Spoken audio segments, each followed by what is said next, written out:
This YouTube channel does not promote any violent, harmful, or illegal activities. All content provided by this channel is meant for an educational purpose only.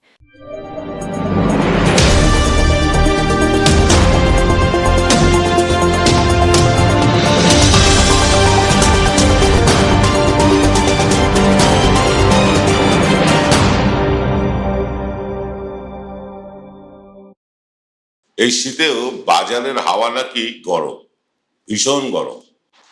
Mamata Banerjee নাকি অভিষেক ব্যানার্জিকে একেবারে garage করে ছেড়ে দিয়েছেন। দল পরিচালনার রাশ নিজের হাতে তুলে নিয়েছেন, নিজের হাতে তুলে নিয়েছেন। দলের সব গুরুত্বপূর্ণ পদে নিজের লোক বসিয়েছেন। আইপ্যাককে বিদায় করবেন বলে মনস্থির করে ফেলেছেন। অভিষেক নাকি অভিষেকের লবি নাকি মমতা লবি, কোন লবিতে তারা যাবেন এ নিয়ে গোটা তৃণমূল কংগ্রেস নাকি দিশেহারা। আর এই বিষয় নিয়ে টিভিতে ডিবেট শো হচ্ছে, তা থেকে মোটা আয় করছে টিভিওয়ালারা। কয়েকটা ইউটিউব চ্যানেল বাড়ুজ্যে বাড়ির আবহাওয়ার খবর দিয়ে দেদার রোজগার করে নিচ্ছে। আসলে তিলোত্তমা এখন ডেড ইস্যু, ওই আরজিকর আর পাবলিক খাচ্ছে না। তাই মমতা বনাম অভিষেক নামের একটা খবর চালিয়ে দাও, আরো রোজগার হবে। এইসব করেই চলেছে মিডিয়ার দেদার কামাই, দেদার রোজগার। অথচ আসল খবরটা কেউ আপনাদের দিচ্ছে না। একটা বায়বীয় গল্প ছড়িয়ে দেওয়া হচ্ছে বাজারে। যেমন ভাবে অভিষেক ব্যানার্জির বিদেশে চিকিৎসা করতে যাওয়া নিয়ে পাখি উড়ে গেল, এই মার্কা একটা গালগপ্প ছড়িয়েছিল কয়েকজন ইউটিউবার, রোজগারও করেছিলেন তারা সেই সময়। 150 গ্রাম সিমেন্ট, পেলভিক বোন ভাঙা ইত্যাদি ইত্যাদি নিয়ে ব্যবসা করেছিলেন যারা। আমরা কিন্তু প্রথম দিন থেকেই বলে আসছি, এসব গাল গপ্পে বিশ্বাস করবেন না।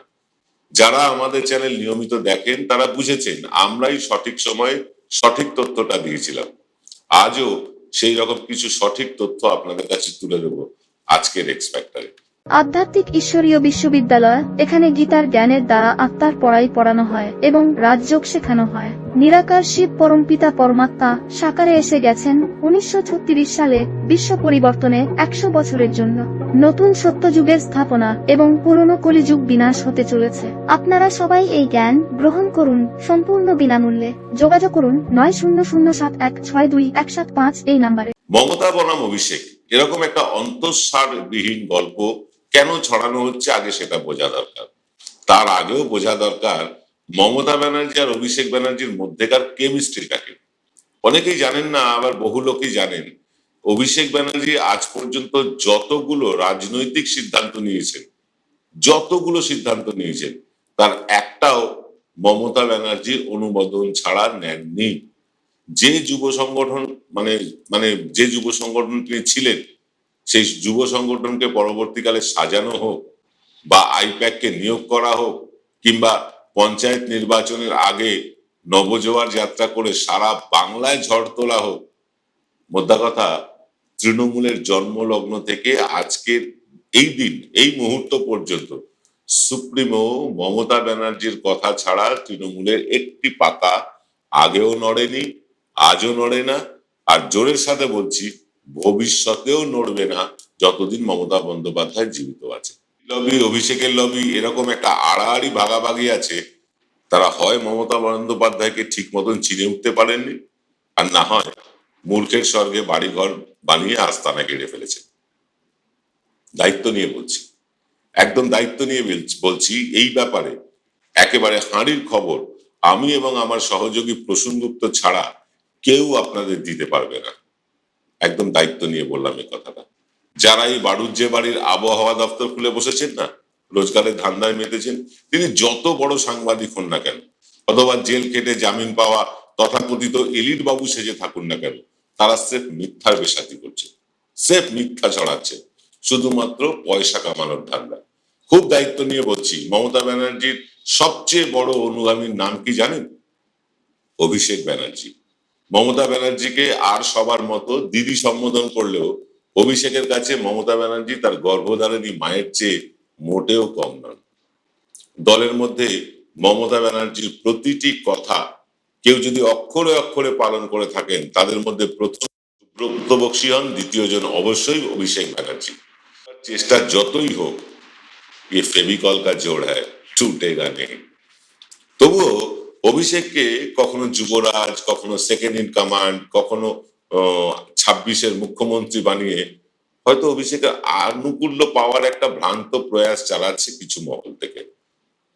মুখ্যমন্ত্রী হিসেবে মমতা ব্যানার্জির বয়স হয়েছে, মাঝে মাঝে বেলাগাম কথা বলে ফেলছেন, কিংবা এবার ওনার অবসর নিয়ে অভিষেক ব্যানার্জিকে দায়িত্ব দেওয়া উচিত বলে মানে তেলের ডিব্বা নিয়ে দোকান খুলে বসেছেন কেউ কেউ। তারা এবার সতর্ক হয়ে যান, দল কিন্তু সব নজরে রাখছে। অভিষেক ব্যানার্জি আগে এই ব্যাপারে কিন্তু একটা আভাস দিয়েছে, তৃণমূলে আনুগত্য নয়, পারফরমেন্স শেষ কথা। কে বলেছিলেন? অভিষেক। অদূর ভবিষ্যতে অভিষেক ব্যানার্জির হাতে দলের রাশ কি যাবে না? তিনি কি মুখ্যমন্ত্রী হবেন না? এভাবেই দলে ব্রাত্য হয়ে থাকবেন অভিষেক বন্দ্যোপাধ্যায়? এইসব প্রশ্নের উত্তর নিয়ে আসছি ছোট্ট একটা বিরতির পর। Welcome to the world of civil business. A Bengali business personality and the most successful business group, Roy Construction Group of companies now coming Sarib, West Bengal. Mr. Anup Roy, the managing director of the Roy Construction Group company, ready to serve his native land, the mother Bengal.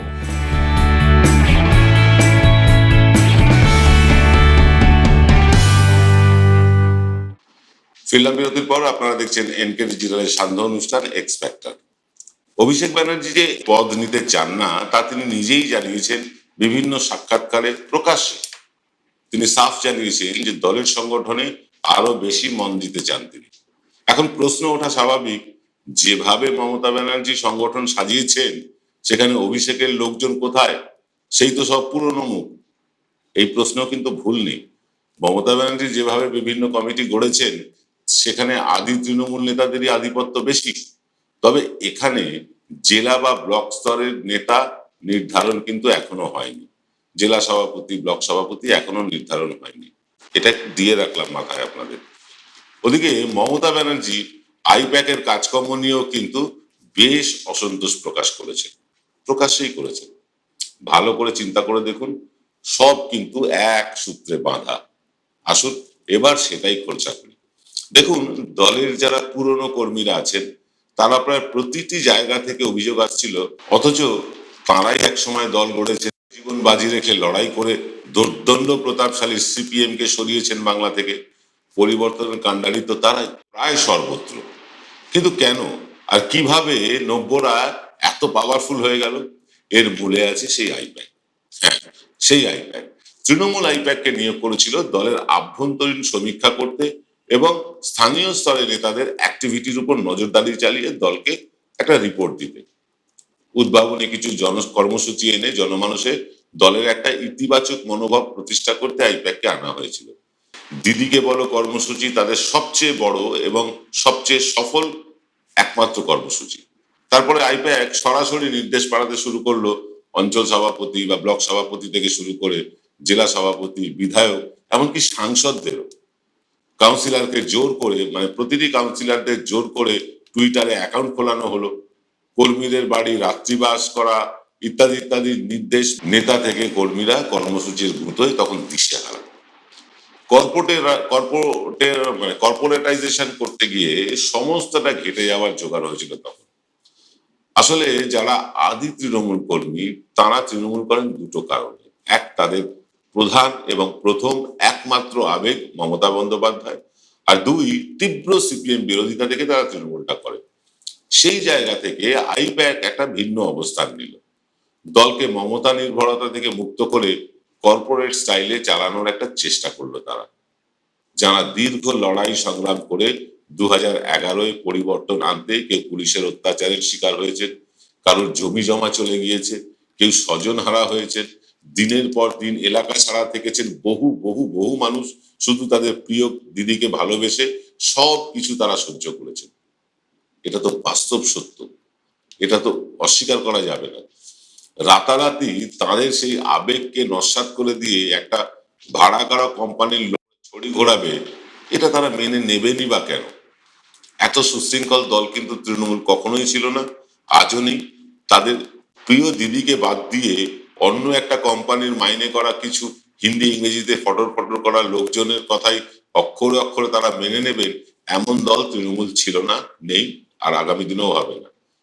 তাছাড়া আরো একটা বড় blunder আইপ্যাকের লোকজন করে বসেছিল সেই সময়, মানে এটা বিভিন্ন সূত্রে খবর পেয়েছি আমরা। সেটা হলো আইপ্যাকের হয়ে ফিল্ডে যারা কাজ করছিলেন, সেই ফিল্ডে কাজ করা কর্মচারীদের একাংশ টাকা পয়সা নিয়ে কিছু নেতার নামে মিথ্যে বা ভুল তথ্য দিয়ে নব্য নেতাদের একটা বড় অংশকে বিভিন্ন পদ টিকিটের জন্য নমিনেশন দিয়েছিল। দল আইপ্যাককে ভরসা করে এক ঝাঁক নতুন নেতাকে সামনের সারিতে নিয়ে আসলো। শুরু হয়ে গেল যথারীতি আদি নব্যের লড়াই। প্রথমে খুব চাপা স্বরে হলেও পরবর্তীকালে সেই স্বর আর চাপা থাকলো না। বড় বড় নেতারাও দলের এই অতি প্রফেশনালিজমকে হজম করতে পারলেন না। বিভিন্ন মিডিয়ায় তারা বিবৃতিও দিতে শুরু করলেন। ওদিকে নব্য নেতারাও অনভিজ্ঞতার কারণে দলের সেন্টিমেন্ট, কর্মীদের আবেগ, প্রশাসনের কাজের ধরন ধারণ ইত্যাদি ইত্যাদি বুঝতে না পারার ফলে বিভিন্ন জায়গায় বিজেপি মাথা চাড়া দিয়ে ওঠার সুযোগটা পেয়ে গেল। নতুন ছেলে মেয়েদের মধ্যে যারা সম্ভাবনাময় তাদেরকে দূরে ঠেলে দেওয়া হলো। পুরনো কর্মীদের অবজ্ঞা করে নব্য নেতারা নিজেরাই নেতা হয়ে উঠলেন। দলটা কিন্তু ফাঁপা হতে শুরু করলো। রাজনৈতিক দল চলে আদর্শ আর আবেগের ভিত্তিতে, দুটোই হাওয়া হয়ে গেল সেই সময়। দাদাদের অনুমতিতে ভরে গেল, মানে দাদাদের অনুগামীতে ভরে গেল মিটিং আর মিছিলের কালো কালো মাথার শাড়ি। অবশ্য কর্মীরা যে কোনো দলকে সমৃদ্ধ করেন, এটা বাস্তব। সেই আবেগী কর্মীদের ব্রাত্য করে রাখাতে অর্থ রোজগারের একটা প্রফেশন হয়ে গেল। শুরু হয়ে গেল বৈভব দেখানোর প্রতিযোগিতা। নতুন একদল নেতা তৈরি হলো যারা এক্সইউভি গাড়ি চড়ে, ডান হাতে সোনার রিসলেট, গলায় মোটা সোনার চেন, বাঁ হাতে দামি ঘড়ি, পকেটে আইফোন আর ফিনফিনে বাহারি পাঞ্জাবি, সঙ্গে বিদেশি স্নিকার পরা। থাকে একজন ফটোগ্রাফার, তারা ছবি তুলে সোশ্যাল মিডিয়ায় দেয়। অনুগামী রাখে তারা বেতন দিয়ে। এ নিয়ে আমরা আলোচনা করেছি কয়েকদিন আগে, সম্ভবত গতকালই। এজেন্সি দিয়ে ব্যানার টাঙায় তারা। কোথায় যেন হারিয়ে গেল ধনেখালির সুতির শাড়ি পরা আর হাওয়াই চপ্পল পরা সংস্কৃতিটা। রোদে ঘাম ঝরিয়ে দেওয়াল লেখা পোস্টার লাগানোর লোকজনগুলো ধীরে ধীরে কমতে থাকলো। নতুন নেতাদের আইকন হয়ে উঠলেন অভিষেক বন্দ্যোপাধ্যায়, কারণ তার ঝকঝকে আধুনিক ইমেজ, পোশাক আশাক, চলন বলন, চস্ত ইংরেজি হিন্দিতে ফুরোধার বক্তব্য, আর মঞ্চে ঘুরে ঘুরে মেঠো বাংলায় কিংবা ভুলভাল হিন্দিতে বক্তব্য রাখা টালির চালের সাধারণ জীবন যাপন করা মহিলাটি। এই মমতা বনাম অভিষেকের কল্পকাহিনীর শুরু এখান থেকে। এর থেকে নিষ্কৃতি পেতে অভিষেক বন্দ্যোপাধ্যায় এবং মমতা বন্দ্যোপাধ্যায় দুজনেই মরিয়া হয়ে উঠলেন। ফেরাতে চাইলেন সাবেক তৃণমূল সংস্কৃতিকে। তার জন্য দলে একটা প্রবল ধাক্কার প্রয়োজন ছিল, কিন্তু আচমকা ধাক্কায় যাতে দল ছত্রভঙ্গ না হয়ে যায় সেটাও তো খেয়াল রাখা প্রয়োজন। তাই খুব গোপনে ধীর লয়ে শুদ্ধিকরণের একটা অলিখিত প্রক্রিয়া। আমরা আসছি সেসব কথায়, তবে নিতে হবে আরো একটা বিরতি। জয়গুরু রত্নভান্ডার জ্যোতিষ সীমা, এখানে গোল্ড মেডেলিস্ট জ্যোতিষী বসেন। হাই কোয়ালিটির আসল গ্রহরত্ন সবচেয়ে কম দামে এখানে পাওয়া যায়। স্থান বেলঘড়িয়া রানীপার্ক, বটতলা, 2 নম্বর রেলগেটের নিকটে। 9681345722 এবং 9007778922। মমতা বন্দ্যোপাধ্যায় এবং অভিষেক ব্যানার্জি বারবার প্রকাশ্যে বলে চলেছেন তখন যে পুরনো কর্মীদের যথাযথ সম্মান দিতে হবে, তাদের বিভিন্ন কমিটিতে রাখা, দলীয় কর্মকাণ্ডের সামনের সারিতে রাখা ইত্যাদি ইত্যাদি ভাবেই তো সম্মান দেওয়া যায়। কিন্তু সে কথা শোনা হয়নি প্রায় কোনো জায়গাতেই। আর 2026-এর ভোট অপেক্ষাকৃত সহজ মনে হলেও ভোট বৈতরণী পার করতে গেলে কিন্তু শুধু কোয়ান্টিটি লাগে না, লাগে কিন্তু কোয়ালিটিও, লাগে অভিজ্ঞতাও, দলের প্রতি ডেডিকেশন, ভালোবাসা। তা না হলে ভোট জেতা যায় না। মিটিং মিছিলে লোক ভরানো যায়, কিন্তু সেই ডেডিকেশন, দলের প্রতি ভালোবাসা এবং অভিজ্ঞতা না থাকলে ভোট বৈতরণী পার করা যায় না। একটা উদাহরণ দিই। উদাহরণ হচ্ছে, যখন এখানে নরেন্দ্র মোদী সভা করতে আসেন বা অমিত শাহ সভা করতে আসেন, তখন কাতারে কাতারে লোক ভিড় করে। সে কি তার প্রতিফলন ফলে মেলে না তো। কারণ একটাই, কারণ হচ্ছে যে এই যে মানুষগুলো ওখানে ভিড় করেন তাদের না আছে অভিজ্ঞতা, না আছে দলটার প্রতি ভালোবাসা। তাই সেই মানুষগুলো যে মানুষগুলো মিটিং মিছিলে হাজির হয় নরেন্দ্র মোদী অমিত শাহ সভা দেখতে শুনতে, তাদের ভোটটা ভোট বাক্সে গিয়ে পড়ে না। অভিজ্ঞতা নেই, কিভাবে ভোট বাক্সে নিয়ে যেতে হবে তা নেতারা জানেন না, তাই পড়ে না। তাই অভিষেক এবং মমতা দুজনেই দিলেন কিন্তু একটা যৌথ মাস্টারস্ট্রোক। প্রবীণদের নিয়ে সামনে নিয়ে আসলেন, সামনের সারিতে বসালেন, আর প্রবীণেরা নেতৃত্ব ফিরে পেলে নবীনদের তাদের নির্দেশ মতোই চলতে হবে, এটাই স্বাভাবিক। আর তার সাথে আইপ্যাকের কাজের গণ্ডিও নির্দিষ্ট করে দিলেন, যাতে তারা সংগঠনের মধ্যে মাতব্বরিটা আর করতে না পারে। দল গঠন করেছেন মমতা, রাজনৈতিক পালাবদল ঘটিয়েছেন মমতা। তার হাতে দলের রাজ থাকলে তার বিরোধিতা করে ট্যাফো করলে হুমায়ুন কবিরের মতোই দশা হবে, এটা বাস্তব। এটা উপরতলা থেকে নিচতলায় অত্যন্ত দক্ষতার সাথে বার্তাটা ছড়িয়ে দেওয়া হলো যে মমতা বন্দ্যোপাধ্যায়ের নির্দেশকে অবজ্ঞা করলে হুমায়ুন কবির হতে হবে, শোকজ খেতে হবে। এবার হয়তো আমরা আবার সেই আবেগ নির্ভর পুরনো কর্মীদের হাতে ঋত সম্মান যেটা, সেটা তাদের হাতে ফিরবে, এটা মনে হচ্ছে। জুনিয়ররাও জুনিয়র সুলভ আচরণ করবে, এই প্রত্যাশা থেকেই দলে কিন্তু একটা ব্যাপকভাবে রদবদল ঘটানো হলো। এবার দেখা যাক উন্নততর তৃণমূলকে আমরা কবে দেখতে পাবো। তবে এটা ঠিক, এই যে মানে রদবদলটা হলো, এই রদবদলটা কিন্তু একেবারে 2026কে সামনে রেখে।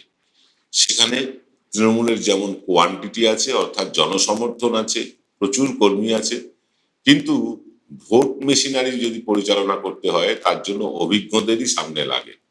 তাই নিয়ে আসা হলো অভিজ্ঞদের। দেখি আমরা উন্নততর তৃণমূল দেখতে পাই কিনা।